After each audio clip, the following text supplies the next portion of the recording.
નમસ્તે વિદ્યાર્થી મિત્રો, મારી યુટ્યુબ ચેનલ બિનર એજ્યુકેશનમાં તમારું સ્વાગત છે।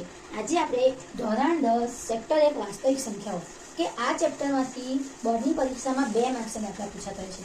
તો આપણે આજે 2017 થી લઈને 2024 સુધી જે પણ દાખલા બોર્ડની પરીક્ષામાં પૂછાયા છે એનું રિવિઝન કરીશું। બરાબર, આ રિવિઝન કરવાથી શું થશે કે તમને એક આઈડિયા આવશે કે બોર્ડની પરીક્ષામાં આ ચેપ્ટરમાંથી કયા પ્રકારના દાખલા પૂછાતા છે। જો તમે મારા આ વિડીયોને જોશો તો તમારા 2 માર્ક્સ તો પાક્કા। જો અહીંયા પહેલો દાખલો છે કે ન્યૂનતમ અવિભાજ્ય પૂર્ણાંક અને ન્યૂનતમ વિભાજ્ય પૂર્ણાંક સંખ્યાનો લસાઅ ખાલી જગ્યા છે। હવે આ 1 માર્ક્સનો પૂછ્યો તો 2017 માં ક્વેશ્ચન। બરાબર, અહીંયા ઓપ્શન પણ આપણને આપેલા છે 1, 2, 3 અને 4। હવે આપણને ખબર છે કે ન્યૂનતમ અવિભાજ્ય પૂર્ણાંક કેટલો થાય 2, પૂર્ણાંક કે વિભાજ્ય પૂર્ણાંક 4 અને 2 અને 4 નો જો આપણે લસાઅ કરીએ તો શું આવે? હંમેશા 4 આવે। તો સાચો જવાબ છે ઓપ્શન ડી 4। બરાબર, તો અહીંયા જવાબ છે 4। નેક્સ્ટ, હવે બીજો દાખલો છે। ધવલભાઈ અને તેમના પત્ની રીનાબેન અને તેમનો પુત્ર રાહુલ સવારે સાથે ચાલવાનું શરૂ કરે છે। તેમના પગલાના માપ અનુક્રમે 90 સેમી, 80 સેમી અને 60 સેમી છે। બરાબર, દરેક વ્યક્તિ પૂર્ણ સંખ્યામાં પગલાં પાડે અને એકબીજાને મળે એ માટે ઓછામાં ઓછું કેટલું અંતર કાપવું જોઈએ? આ પણ દાખલો 2 માર્ક્સનો પૂછેલો 2017 માં। બરાબર, અહીંયા શું કહે છે કે ધવલભાઈ છે, એમના પત્ની રીનાબેન અને એમનો પુત્ર રાહુલ ત્રણેય સાથે ચાલવાનું શરૂ કરે છે। પણ ધવલભાઈ છે એ સવારે કેટલું, એમના પગલાંનું માપ 90 સેમી છે, રીનાબેનના પગલાંનું માપ 80 સેમી અને પુત્ર રાહુલના પગલાંનું માપ 60 સેમી છે। હવે ત્રણેય જણ એક જ જગ્યા પર મળે, સાથે ચાલવાનું શરૂ કરે, પણ અમુક જલ્દી પહોંચે। બરાબર, તો ઓછામાં ઓછું કેટલું અંતર કાપવું પડે એ આપણે શોધવાનું છે। તો એના માટે આપણે 90, 80 અને 60 નું શું કરવું પડે? લસાઅ લેવો પડે। તો અહીંયા પહેલા લખવાનું કે દરેક વ્યક્તિના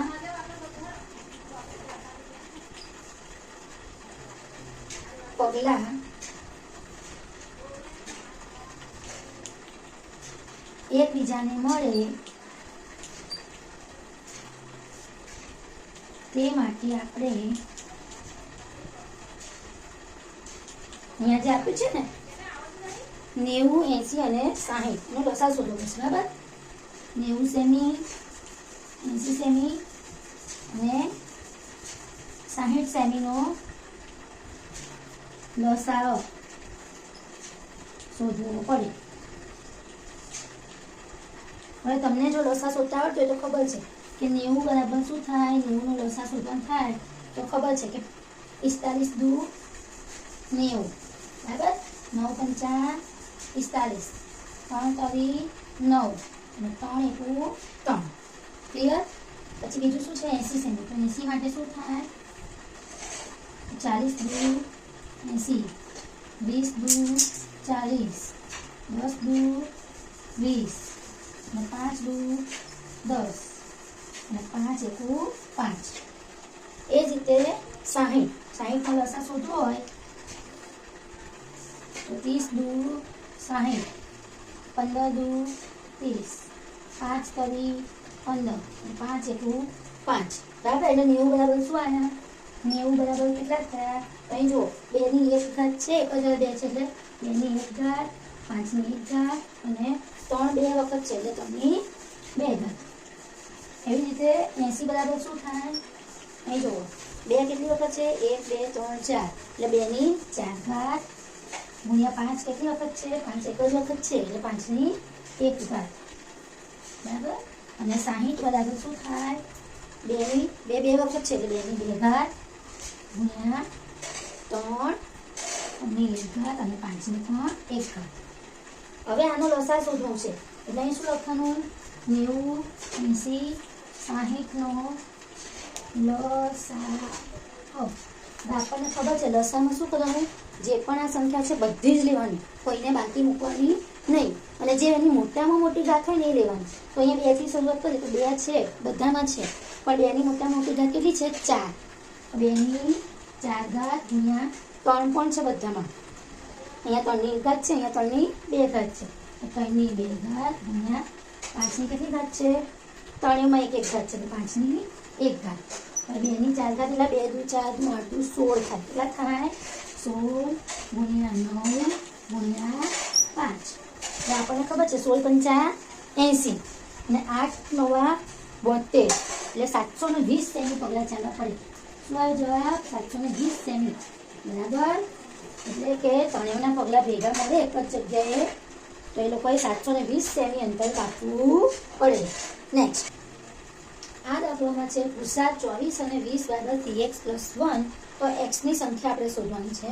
અહીં ઓપ્શન છે 239/3, b છે 3/5, c તો 1 અને d તો 5/3.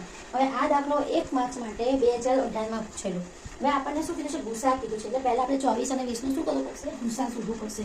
તો 24 આપણે શોધવું હોય ભૂસા, બરાબર. તો 24 ને પહેલા ભાગ પાડવાના. 24 શું થાય? તો તમને ખબર છે, બરાબર. 12 × 24, 6 × 12, 3 × 6 અને 3 × 3, બરાબર. એ રીતે 20 ના ભાગ પાડીએ આપણે તો 10 × 2 = 20, 5 × 2 = 10 અને 5 × 1 = 5, બરાબર. 24 બરાબર શું થયું? 2 ની 3 ઘાત ગુણ્યા 3 ની 1 ઘાત, અને 20 બરાબર 2 ની 2 ઘાત અને 5 ની 1 ઘાત. હવે આપણને ખબર છે ભૂસા એટલે બંનેમાં સરખું હોય એ જ લેવાનું અને નાનામાં નાની ઘાત. તો આ બંનેમાં સરખું 3 તો છે નહીં અહીંયા, અને અહીંયા 5 નથી, તો શું છે? 2 છે. પણ નાના નાની ઘાત કેટલી? 2. તો ભૂસા શું આવ્યો એમનો? ભૂસા બરાબર કેટલો આવ્યો? 24 અને 20 નો 2 ની 2 ઘાત એટલે કે 4 આવ્યો. કેટલો આવ્યો ભૂસા? 4.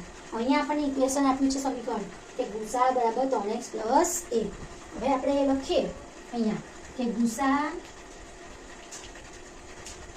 24, 20 બરાબર 3x + 1. હવે અહીંયા કેટલા આવે? 4. 4 બરાબર 3x + 1. હવે આપણે x ની વેલ્યુ શોધવી છે. તો 1 ને આ બાજુ લઈએ તો 4 માંથી 1 બાદ થાય, બરાબર. બરાબર 3x થયા. 4 માંથી 1 જાય તો 3 બરાબર 3x. તો આ 3 નીચે છેદમાં છે ને તો ઇન્ટરન ઉડી જાય. તો x ની વેલ્યુ કેટલું આવે? x બરાબર 1. અહીંયા જવાબ શું આવશે? c. બરાબર. x બરાબર 1.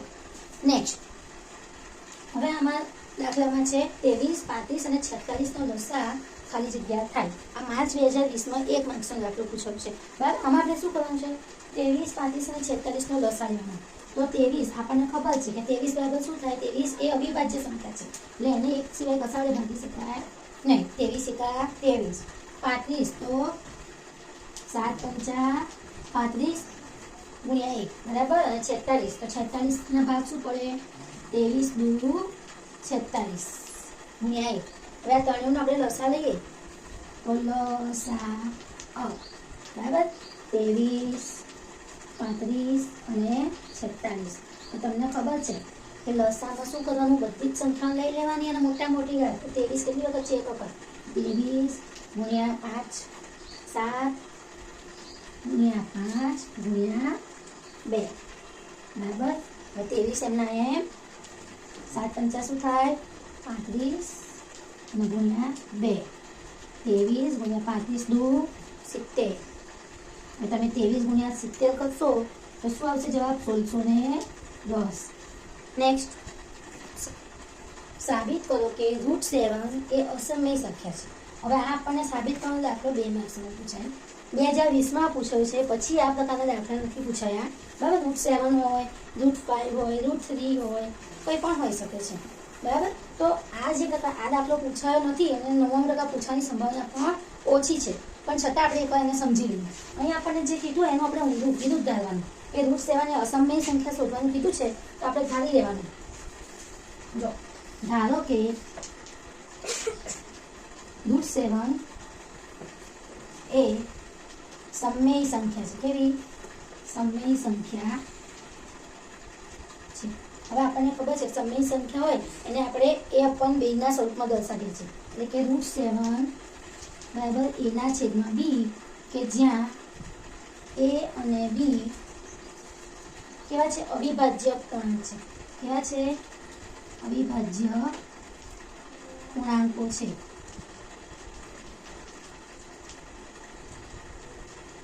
બરાબર. હવે √7 બરાબર a/b લખ્યું, અને જો આપણે વર્ગ કરીએ તો 7 બરાબર a/20 થાય, બરાબર.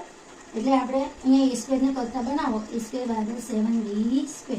હવે આપણને ખબર છે ધારો કે કોઈ સંખ્યા 10 હોય તો આપણે એને કેવી રીતે લખીએ છીએ 5 દુ 10 લખાય એટલે કે આ 10 છે એ 5 વડે પણ વિભાજ્ય છે અને 10 છે 2 વડે પણ વિભાજ્ય છે બરાબર એવી રીતે આ a સ્ક્વેર છે તો 7b સ્ક્વેર મળ્યું એટલે કે a સ્ક્વેર છે એ કેટલા વડે 7 વડે વિભાજ્ય છે અહીં આપણે લખી શકીએ માટે a સ્ક્વેર એ 7 વડે વિભાજ્ય છે માટે શું થાય a પણ એ 7 વડે વિભાજ્ય થાય a પણ વિભાજ્ય થાય આ ચોપડીમાં પ્રમેય 1.2 માં આપ્યું જ છે બરાબર પ્રમેય 1.2 હવે અહીંયા a સ્ક્વેર 7 વડે વિભાજ્ય છે તો a પણ 7 વડે વિભાજ્ય થાય હવે ધારો કે કોઈ પૂર્ણાંક c છે ધારો કે કોઈ પૂર્ણાંક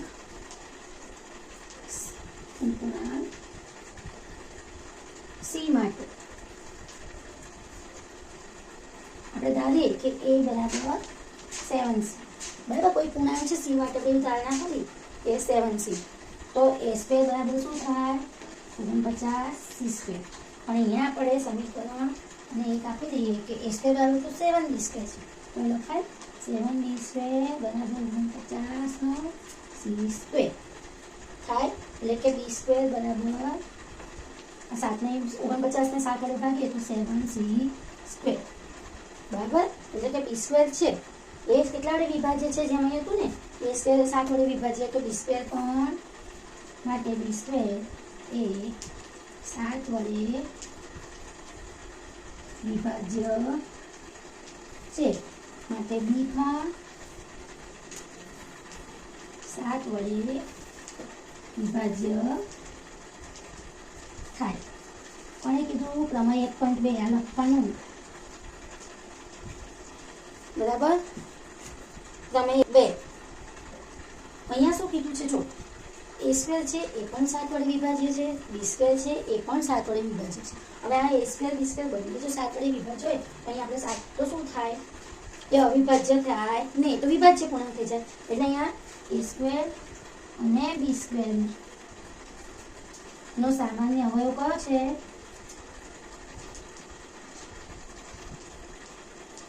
7 મળે છે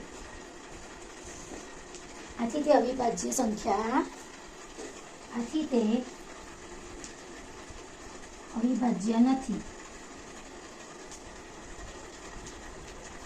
માટે શું થાય આપણી ધારણા ખોટી સાબિત થઈ માટે આપણી ધારણા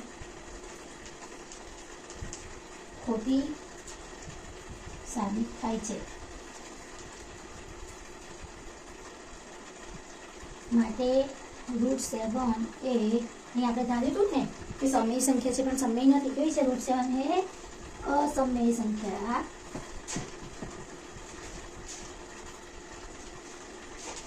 ફરી એકવાર સમજાવું છું જો આ શું જ કીધું છે કે √7 એ અસમય સંખ્યા છે અસમય સંખ્યા હોય તો જો અહીંયા આપણે ધારી લીધું છે એનું ઊંધું ધારવાનું જે આપ્યું કે √7 એ કેવી છે સમય સંખ્યા છે તો સમય સંખ્યાને આપણે a ના છેદમાં b વડે દર્શાવી શકીએ અને a અને b પરસ્પર કેવા હોય અવિભાજ્ય પૂર્ણાંક હોય પછી એ બંનેનો વર્ગ કર્યો તો 7 બરાબર a ના સ્ક્વેર છેદમાં b નો સ્ક્વેર એટલે કે આ b ને આ બાજુ લઈ ગયા તો a નો વર્ગ બરાબર 7b સ્ક્વેર સમીકરણ નંબર 1 આના પરથી આપણે કહી શકીએ કે a સ્ક્વેર છે એ 7 વડે વિભાજ્ય છે તો માટે એ પણ 7 વડે વિભાજ્ય થાય તમે 1.2 હવે કોક પૂર્ણાંક c લેવાનું c માટે આપણે ધારી લેવાનું કે a બરાબર 7c બરાબર બંને બાજુ વર્ગ કરીએ તો a નો વર્ગ બરાબર 49c 7 નો વર્ગ 49 થાય ને 49c સ્ક્વેર અહીંયા આપણે એક પરથી કીધું છે કે a સ્ક્વેર બરાબર તો 7b સ્ક્વેર છે અહીં લખવાનું સમીકરણ 1 પરથી a સ્ક્વેર બરાબર શું થાય 7b સ્ક્વેર તો 7b સ્ક્વેર બરાબર 49c સ્ક્વેર હવે b સ્ક્વેર બરાબર 7c સ્ક્વેર હવે અહીંયા જો b સ્ક્વેર છે એ પણ 7 વડે વિભાજ્ય થયું તો b પણ 7 વડે વિભાજ્ય થાય એટલે આ શું થયું a અને b બંનેનો સામાન્ય અવયવ આવી ગયો 7 તો એ શું થાય અવિભાજ્ય રહેતા નથી આપણે જો અવિભાજ્ય ધાર્યું તો એ થતું નથી એટલે કે આપણી ધારણા કેવી પડી ખોટી સાબિત થાય છે આપણી ધારણા આપણે જે ધાર્યું કે સમય છે એ ખોટું સાબિત થયું માટે √7 એ અસમય સંખ્યા છે આ પ્રકારના દાખલા 2020માં પૂછાયા પછી પૂછાયા નથી 2025માં પૂછાઈ પણ શકે અને ના પણ પૂછાઈ શકે નેક્સ્ટ જો 20a² b અને 30ab² નો ગુસા 10 a સ્ક્વેર બી છે, બી સ્ક્વેર છે, સાચું કે ખોટું? આ માર્ચ 21 માં 1 માર્ક્સમાં પૂછાયું ખરા ખોટાનું. હવે આપણને ખબર છે ગુસા એટલે સરખા બંનેમાં આવતો એવું સામાન્ય અને નાનામાં નાનો હોય, બરાબર, નાનામાં નાની ઘાત. હવે અહીંયા જો 20 આને આપણે ભાગ પાડીએ તો 10 દુ 20 અને a સ્ક્વેર બી, અને આ 30 a બી સ્ક્વેર છે તો 10 તરી 20 અને a બી સ્ક્વેર. હવે બંનેમાં આવતું હોય અને નાનામાં નાની ઘાત હોય તો બંનેમાં 10 ગુસાક લઈએ તો શું થાય? બંનેની નાના નાની ઘાત બંનેમાં આવે છે 10, a ની નાના નાની ઘાત a થાય અને b ની નાની ઘાત b થાય, તો 10 a b આવે. અને આપણને આપ્યું છે 10 a સ્ક્વેર બી સ્ક્વેર. તો આ વિધાન કેવું છે? ખોટું. જવાબ શું આવે? ખોટું. નેક્સ્ટ, જો ગુસાક 10 અને 15 2a + 1 હોય તો a બરાબર ખાલી જગ્યા. આ દાખલો પણ માર્ચ 21 માં પૂછ્યો છે. અહીંયા ઓપ્શન આપે છે 1, 2 કે 1/2. આપણે એની વેલ્યુ શોધવાની છે. આપણે 1 માર્ક્સમાં પૂછાઈ છે ખાલી જગ્યા તરીકે. હવે આપણે શું કરવાનું છે? અહીંયા ગુસા શોધવાનો છે. કોનો? 10 અને 15 નો. તો 10 ના અવયવ આપણને ખબર છે, બરાબર, 5 દુ 10 અને 15 ના અવયવ પાડીએ તો 5 તરી 15, બરાબર. તો ગુસા શું થાય? ગુસા 10 અને 15 નો ગુસા શું થાય? બંનેમાં સરખું હોય તો 5. નાનામાં નાની ઘાત એટલે 5 ની ઘાત એટલે 5 જ કહેવાય. ઓકે. હવે શું આપ્યું છે? ગુસા બરાબર 2a + 1. એટલે આ લખીએ આપણે ગુસા 10 અને 15 બરાબર 2a + 1. કેટલો છે? 5. તો 5 બરાબર 2a + 1. આપણે એની વેલ્યુ શોધવાની એટલે આ પદને એટલું પાડીએ તો આ એક આ બાજુ આવે તો 5 માંથી 1 જાય, બરાબર 2a. 5 માંથી 1 જાય તો 4 બરાબર 2a. આ 2 છેદમાં આવે એટલે 4 ના છેદમાં 2 બરાબર a. તો શું આવ્યું? છેદ ઉડે તો 2 એટલે એની જવાબ શું આવ્યો? 2. શું આવ્યો? 2. તો અહીંયા શું આવશે જવાબ? તો અહીં શું આવશે? એની વેલ્યુ a બરાબર 2. તો અહીં શું જવાબ આવ્યો? 2, બરાબર. a બરાબર